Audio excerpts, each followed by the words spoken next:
Sinong umaahon, tayo ba o sila?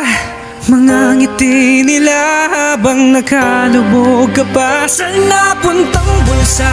Pinaghirapan kong mga barya, minumulto na ng mga pangako nyo. Hoy, makinig kayo.